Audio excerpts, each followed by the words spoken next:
네, 안녕하십니까.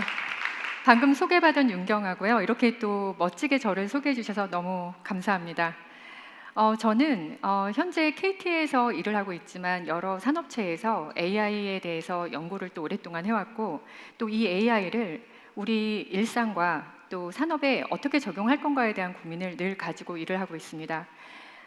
벌써 10년 전까지만 해도 AI 하면 그 AI라고 하는 그 기술만으로도 정말 첨단 기술이구나 이렇게 이야기하던 때가 많았었는데, 하지만 이 지금 현재 나와 있는 AI 기술과 또 과거를 비교를 한다고 하면 그 기술 격차도 너무나 크고, 또한 이 사회적으로 주는 그런 임팩트도 굉장히 크다고 정말 많이 느끼고 있습니다.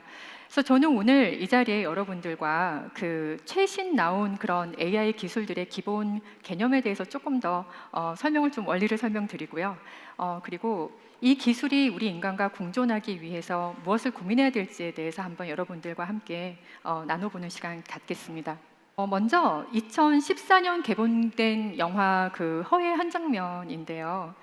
이 장면 좀 떠올려 보면 주인공 테오도르가 자신의 주머니 속에 있는 AI 에이전트 사만다와 해변가를 거닐면서 자연스럽게 대화하는 그런 장면이 나옵니다. 근데 당시에 이제 이 장면을 봤을 때 상당히 인상 깊었던 분들도 많이 계셨을 텐데요. 근데 사실 이 2014년도 훨씬 이전부터 AI 에이전트라고 하는 개념은 또 있었고, 또 상당한 많은 시도로 개발이 진행돼 왔었습니다. 그럼에도 불구하고 2022년도 11월에 챗 GPT라고 하는 생성형 AI 에이전트가 나오면서 이러한 시도들은 정말 현실이 되었습니다. 저는 사실 아침에 출근을 할 때 이 챗GPT를 좀 많이 사용을 하고 있는데요. 혹은 뭐 검색을 하거나 일을 정리를 할 때 주로 활용하는데 여러분들은 어떻게 사용하고 계신가요? 이 챗GPT는 생성형 AI라고 하는 기술을 대중화한 거에 굉장히 큰 기여를 한 이런 에이전트가 되고요. 그리고 여기 아래 이제 그림에 보시는 것처럼 출시하고 나서 한 6개월 만에 원래 기존 유저의 한 8배나 좀 더 이제 늘릴 수 있는 그런 폭발적인 인기를 전 세계적으로 얻은 그런 에이전트입니다. 자, 그런데 다시 말하면 이 에이전트, 그러니까 챗GPT는 생성형 AI인 GPT라고 하는 모델을 활용한 에이전트가 되겠는데요. 그 이전에도 훨씬 오래전부터 이런 다양한 에이전트들이 있어 왔습니다. 마이크로소프트의 오피스 길잡이, 이거 기억하시는 분들 계실지 모르겠는데요. 오피스 길잡이도 있었고, 그 다음에 애플의 셀이나 또 저희 KT의 기가진이 같은 다양한 형태의 에이전트들이 존재를 하고 있었는데, 당시에 이 에이전트들은 당시의 기술이 룰이라고 하는 기술을 중심으로 구현이 되었었기 때문에 음성 인식이나 문맥을 이해하는 데는 상당한 한계가 있었습니다. 하지만 최근 나온 그 생성형 AI의 그런 기술 발전에 의해서 사실 이 시리 같은 경우는 애플 인텔리전스라는 이름으로 정말 다시 또 새롭게 진화하고 있고, 저희 KT의 기가진이 같은 경우도 우리 고객의 말을 잘 알아듣고 그 의도를 잘 파악할 수 있는 형태로 계속해서 진화하고 있습니다. 자, 그렇다면 최근에 나온 그 글로벌 회사들의 AI 에이전트들은 멀티 모달리티라고 하는 기술을 내포하고 있어서 기존의 텍스트뿐만 아니라 뭐 음성이나 영상이나 혹은 이미지마저도 전부 처리할 수 있는 기능을 갖게 되고 있습니다. 따라서 예를 들어서 저기 보시는 것처럼 그 휴대폰의 카메라를 특정 상품을 대고 이제 비추기만 해도 이 상품이 무엇인지도 에이전트가 또 검색도 해주고 또 쇼핑까지 이어줄 수 있는 그런 형태로 한 번에 이제 정말 오토노머스한 자동화의 시대로 넘어갈 수 있게끔 도와주고 있습니다. 자, 그렇다면 이 생성형 AI라고 하는 건 어떤 과정을 통해서 만들어지고 앞으로 이 기술적 진화 방향은 어떻게 발전하고 있을까요? 조금 어려운 얘기일 수도 있는데 좀 제가 쉽게 풀어서 말씀드리도록 노력하겠습니다. 먼저 이 생성형 AI는 크게 다음과 같은 두 가지 단계로 이루어서 이제 생성이 됩니다. 먼저 첫 번째 단계는 사전학습, 프리트레이닝이라고 하는 단계인데요. 먼저 그 아기와 같은 기능이 별로 없는 그런 이제 모델에다가 이런 다양한 사전학습 데이터를 방대하게 모아서 인간의 그 언어를 이해하고 또 지식과 상식을 열심히 또 학습을 하게 됩니다. 이 학습된 결과로 나오는 모델이 사전학습 모델, 즉 PLM이라고 하는데요. 이 사전학습 모델은 아까 여기 아기가 있었지만 이제는 조금 더 학습된 능력을 갖고 있는 학생 정도의 수준의 모델이라고 생각하시면 됩니다. 그 다음에 이 파인 튜닝 이 단계에서는 이 사전 학습 모델을 바탕으로 해서 실제로 다양한 그 도메인 데이터나 예제 기반의 데이터들을 학습을 하게 되는데, 결국은 요약이나 번역이나 도구를 사용하는 그런 기능을 학습을 시키는 단계가 됩니다. 그리고 이 학습된 결과가 혹시나 이제 좀 마음에 들지 않을 경우에는 휴먼 피드백을 통해서 사람의 피드백을 받아서 실제로 학습한 내용을 보정을 하는 강화 학습이라고 하는 단계도 진행할 수가 있고요. 특히 이 과정이 정말 중요한 이유 중에 하나는 AI 윤리와 그다음에 안전성이라고 하는 그런 기본 그 룰들에 대한 학습도 함께 진행하고 있기 때문에 결국은 이 과정을 통해서 나온 AI 모델들은 피부색이나 종교나 정치나 이런 부분들에 편향되지 않은 의사결정을 하고 답변을 할 수 있는 그런 안전한 모델이 나오게 됩니다. 결국은 이렇게 해서 나온 이 모델들은 파인 튜닝 모델이라고 하는데요. 사람으로 치면 이런 기능들을 이제 익숙하게 학습하게 된 전문가 같은 그런 모델이 됩니다. 그래서 저희가 실질적으로 서비스에 쓰는 모델은 이 마지막에 나온 파인 튜닝 모델이 되고, 저희가 주로 LLM, SLM이라고 부르게 됩니다.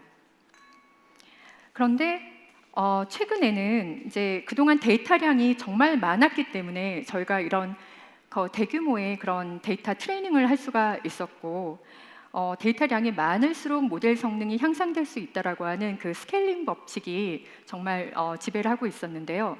근데 이미 너무나 많은 데이터를 학습하다 보니 이젠 학습할 데이터가 고갈이 되고 있습니다. 그래서 최근 AI 기술들은 이미 모델을 통해서 알게 되어진 그 난리지, 지식 안에서 추론을 통해서 더 새로운 그 관계의 지식들을 끄집어내는 그런 기술들이 각광을 받고 있고요.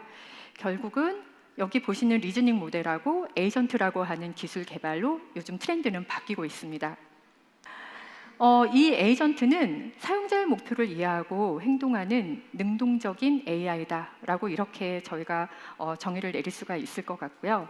지금 이제 이 보시는 이 그림에 보면 이 AI 에이전트의 기본적인 동작 원리를 설명을 하고 있습니다. 그래서 옆에 보시면 맨 아래에 일단 생성형 AI 모델이 자리를 잡고 있고요. 왼편에는 기억이라고 하는 부분과 작업 계획 추론이라고 하는 부분, 그리고 위에 액션이라고 하는 행동을 하는 그런 단계가 있습니다. 그래서 예를 들면 이 기억이라고 하는 부분은 그동안 에이전트와 사용자가 대화했던 이력이라던가 작업했던 이력들을 기억해 뒀다가 나중에 이제 그 내용을 이제 활용하기 위해서 기억해 두는 저장 장치라고 보시면 될 것 같고요. 실제로 사용자가 프롬프트라고 하는 걸 통해서 명령어를 주게 되면 그 명령어를 이 생성형 AI 모델에 의해서 수행할 수 있는 세부 태스크들로 분해를 하고 그 다음에 일하는 순서들을 계획을 세우게 되는데, 그게 작업 계획과 추론이라고 하는 단계입니다. 그래서 특정 작업들과 그 다음에 그 일하는 순서들을 이제 계획을 세워놓은 그 결과를 실제로 도구 사용과 액션을 통해서 실행하게 되는 그런 단계로 에이전트는 동작을 하게 됩니다. 그래서 유저가 여기다가 이제 질문했던 것이 뭐였냐면은 서울에서 현재 진행하고 있는 공연을 찾고 그 공연 내역을 표로 만들어서 발표 자료로 만들어줘라고 하는 그런 이제 명령어를 입력을 했습니다. 그 입력을 하게 될 때 이 에이전트가 바로 그 명령어를 해석을 해서 그러면 처음에는 이걸 웹 검색을 통해서 지금 현재 서울에서 하고 있는 공연들을 먼저 검색을 해야 되겠구나. 그 다음에 표로 만들어야 되겠구나. 그리고 내가 쓸 수 있는 파워포인트라고 하는 도구를 통해서 발표 자료를 만들어야 되겠구나 라고 작업을 쪼개고요. 그 작업들을 수행하는 순서들을 플래닝을 합니다. 그리고 지금 이미 벌써 다 뭐 검색도 다 하고 표도 만들고 다 이제 끝나버렸는데, 그 각각의 작업들을 이제 도구를 사용하면서 실제로 이제 진행을 하고 마지막에는 파워포인트 파일을 이제 전달을 해주는 액션을 통해서 이 에이전트가 이제 끝나게 되는 것이죠. 그래서 지금 최근에는 그 에이전트가 여기서 또 중요한 것 중 하나가 뭐냐면은, 에이전트가 이 안에서 기본적으로 추론하고 동작하고 이런 것들도 물론 중요하긴 한데, 에이전트 기능 확장을 위해서 에이전트가 다양한 도구를 쓸 수 있게끔, 또 에이전트가 다른 에이전트를 쉽게 호출할 수 있게끔 표준화되고 있는 것들이 그런 기술들이 상당히 많이 나오고 있습니다. 그래서 사실 이 에이전트가 혼자만 개발하면 되는 게 아니라 다른 사람들이 만든 에이전트와 협업을 하면서 그 기능을 앞으로 폭발적으로 더 크게 확장할 수 있는 그런 기반이 마련되고 있습니다. 여기 보시면은 이 그림은 그 에이전트가 아까 말씀드렸던 것처럼 어떤 그 표준을 기반으로 해서 다른 에이전트들과 협업을 한다고 제가 말씀드렸는데요. 지금 이런 여기 그림에 보시는 것이 바로 그 협업하는 그런 형태를 패턴화한 것입니다. 근데 잘 한번 보세요. 뭐냐면 여러분들이 회사에서 혹은 뭐 우리 그 가까운 친구들하고 실제 협업을 할 때 인간이 협업하는 그런 형태와 거의 비슷한 그런 형태로 협업을 하고 있습니다. 그래서 결국 아까 말씀드렸던 것처럼 에이전트라고 하는 기술이 각광을 받는 이유 중에 하나는 이런 협업을 통해서 어쨌든 굉장히 다양한 기술을 순식간에 빨리 만들고 전파시킬 수 있다. 그런 파급력이 있다는 거에서 굉장히 중요한 기술로 요즘에 집중받고 있고, 그다음에 여기 지금 저 노란 부분이 또 그 숨겨져 있는데요. 슈퍼 에이전트라고 쓰여져 있습니다. 뭐냐면 저희가 이렇게 이제 에이전트가 앞으로 많아질 텐데 매번 디바이스에다가 그런 에이전트들을 전부 내가 설치를 해야 되는가? 그게 아니라 이제는 아마도 애플이나 그 구글 같은 그런 OS를 가지고 있는 그 빅테크들이 내놓은 에이전트가 슈퍼 에이전트라고 하는 롤을 갖게 되고요. 그리고 다른 에이전트들을 호출을 해서 여러분들이 원하는 일을 수행하는 형태로 진화하게 될 가능성이 크게 됩니다. 그래서 앞으로 이런 변화들도 아마 즐거운 마음으로 한번 또 보셔도 좋을 거라고 생각이 됩니다. 이 제목은 우리가 이 에이전트와 AI 기술이 인더스트리에 어떻게 적용되는가에 대한 사례를 좀 가볍게 설명드리려고 합니다. 먼저 저는 오늘 두 가지 사례를 좀 가지고 나왔는데요. 하나는 먼저 소프트웨어 개발 분야에 대한 것부터 먼저 좀 말씀드리겠습니다.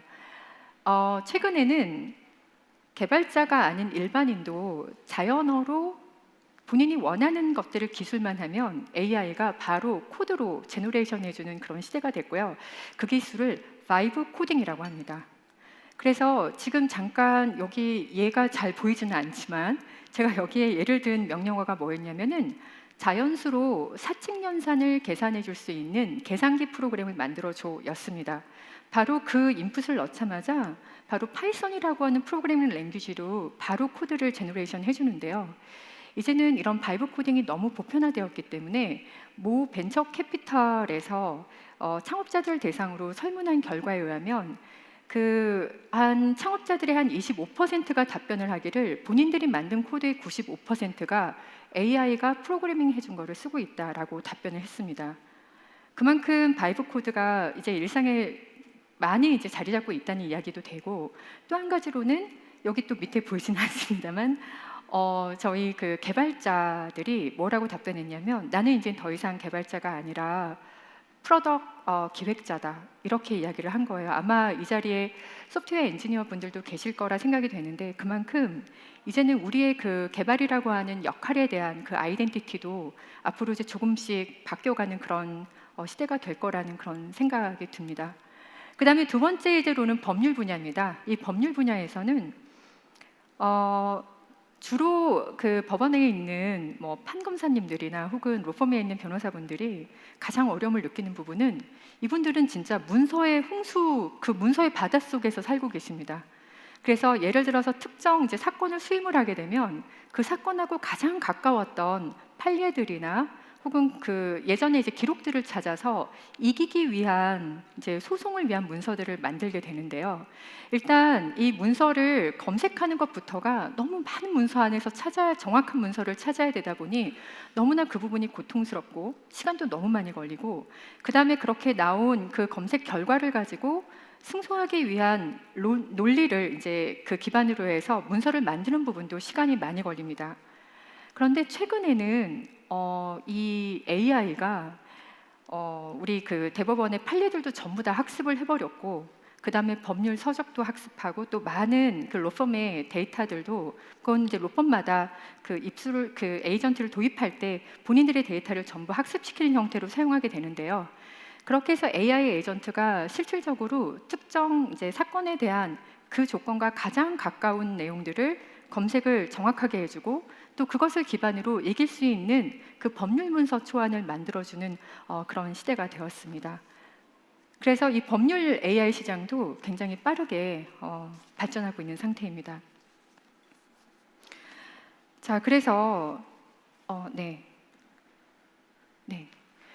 자, 그렇다면 이 AI는 우리의 조력자일까요? 아니면 우리의 대체자일까요? 굉장히 어려운 내용인데요. 이미 이 질문에 대해서는 18, 19세기 산업혁명 때 이미 우리는 경험을 했습니다. 그래서 이 당시에 사람들은 실질적으로 인간이 기계에 대체될 것이라고 하는 그런 두려움을 너무 많이 갖고 있었고요. 물론 당연히 없어진 일자리도 너무 많았습니다. 하지만 반면에 새로운 기술과 그런 산업에 의해서 정말 우리 사회가 굉장히 풍성해지는 그런 번영을 누리게 된 그런 사건이었죠. 산업혁명이라는 사건이. 그런데 현재 AI 시대에서는 어떤 부분이 다르냐면 이 당시에는 육체 노동을 기계에 의해서 대체했다면 이제는 우리 지적 노동이 AI에 의해서 대체될 가능성이 있다는 겁니다. 근데 그 부분은 우리가 아직 경험하지 않았기 때문에 앞으로 어떤 변화가 될지, 어떤 변화가 있을지 예측하기도 어렵고 또 그 속도도, 대체의 속도도 얼마나 빠를지가 사실은 아무도 모르는 상태이긴 합니다. 하지만 변치 않는 건 뭐냐면 우리 인간의 창의성과 판단력은 AI가 넘볼 수 없는 그런 영역입니다. 최근에 마이크로소프트와 메타가 굉장히 대량의 큰 해고를 했었습니다. 5월 달에. 근데 이때 저는 이제 제가 봤던 부분은 AI가 일자리를 대체하는 게 아니냐라고 사람들이 많이 걱정을 했지만 저는 조금 긍정적인 사람일지 모르겠는데 아마 그만큼의 일자리는 우리가 또 AI 시대에 새로운 일로 또 새로운 일자리를 만들고 그만큼의 사람들을 곧 다시 또 채용할 수 있지 않을까라고 그런 생각을 한번 해봤었습니다. 그리고 이 산업혁명 시대 때는 뭔가 그때 당시의 사람들은 이런 상황을 처음 겪었기 때문에 준비가 너무 없어서 사회적으로 어떤 불평등이나 그런 어떤 격차가 좀 심했었습니다. 하지만 이제는 우리는 이 산업혁명이라고 하는 걸 너무나 잘 알고 있고 AI의 변화에 대해서 상당 부분 많은 대비가 필요하다고 생각하고 있기 때문에 이런 그때 교훈을 발판 삼아서 이런 윤리적 기준이나 또 사회적 합의를 이제는 조금씩 준비해야 갈 때입니다. 따라서 우리 자신도 그렇고 또 우리 사회, 국가 모두가 함께 이런 변화에 대응해야 할 때인 것 같습니다. 여기 계신 분은 이게 마지막 장표입니다. 여기 계신 분은 일리아 슈츠케버라고 하는 분이신데요. 제가 굉장히 존경하는 분입니다. 이분이 AI 씬에서 구글에서 텐서플로우하고 알파고 개발을 리딩도 하셨고요. 그 다음에 오픈 AI에서 GPT 모델을 설계하신 분입니다. 이분이 최근 토론토 대학에서 이제 명예박사학위 받으면서 그때 하셨던 말씀을 제가 좀 잠깐 읽어보겠습니다. AI는 인류가 직면한 가장 큰 도전이긴 하지만 이를 극복하면 가장 큰 보상이 함께 올 것입니다. 좋든 싫든 AI는 우리 일상에 큰 영향을 미칠 거고 따라서 우리가 늘 AI를 주목하고 또 계속 참여하면서 우리가 회피할 수 없는 문제라면 좀 더 적극적으로 나서고 그런 의지와 에너지를 가지자라는 그런 메시지입니다. 마지막으로 저는 여러분들께 우리가 AI에 의해서 끌려가야 될 것인가 그런 사람이 아니라 우리가 부족한 부분을 AI를 통해서 우리 능력을 조금 더 강화시키고 좀 더 행복한 우리가 되는 그런 미래를 저희가 만들어 갔으면 좋겠습니다. 네, 저희 발표는 이걸로 마치겠습니다. 감사합니다.